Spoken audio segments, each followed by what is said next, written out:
is the significance of National Heroes Day to Filipinos amid this pandemic? Let's find out from historian Ambeth Ocampo. He joins us live on The Final Word. Ambeth, thank you so much for joining us. First of all, has this COVID-19 pandemic given a new dimension to how Filipinos view National Heroes Day, or is it just another ordinary day? Well, I guess it's another ordinary day because normally it comes and goes. It's not it's not a ordinary holiday. And since the president didn't go, then it has been downplayed. As a historian, we always look at heroes of the past. And today I was thinking about it before we went on air, and I asked certain questions like, why do we talk about heroes and heroism in the past tense? No, why are heroes only confined to K to 12 textbooks or our college textbooks? Or why, when we look at heroes, they're usually male, they are all old, they're all dead.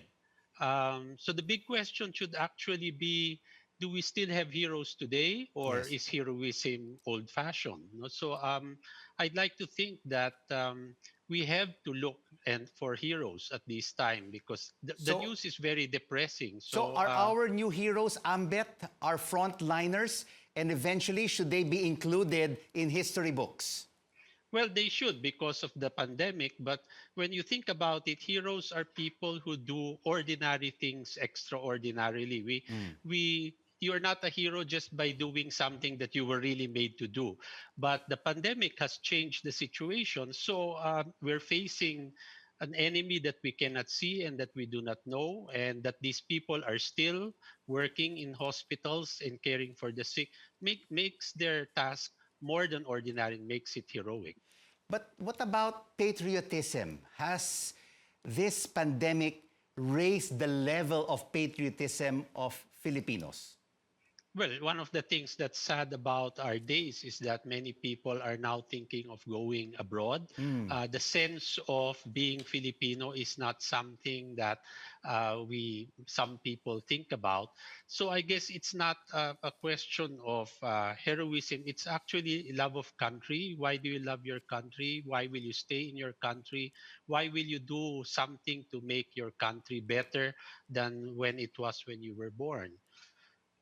And for the likes of Jose Rizal, Andres Bonifacio, and Juan Luna, they are our heroes from many, many years ago. As you mentioned, they've passed away. Do they still have any relevance to the lives of the youth and the millennials of today? Yeah.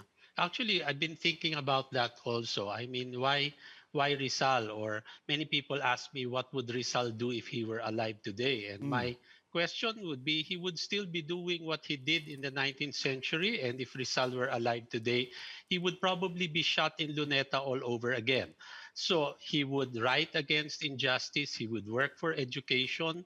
If Andres Bonifacio were alive, he would also fight for freedoms and for equality. If Juan Luna were still alive, instead of painting the spoliarium, he would probably be painting the victims of the drug war. So in a sense, it's important to see what heroes did in the past, but it also shows us that maybe we have not changed very much in the past 100 years. That's the saddest part of it, that our heroes can still be relevant today means that we have not changed. And so maybe, as I always say, history is a nightmare that we hope to wake up from. When we wake up, that will be the task that we leave to our heroes.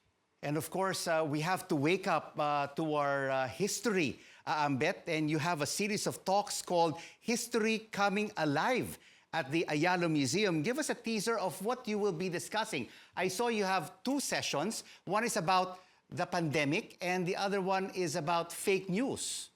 Yes. The History Comes Alive series has been there for the past 10 years. And because of the pandemic, I cannot have the 700-seater lectures that we used to have. The Makati Fire Department declared me a fire hazard.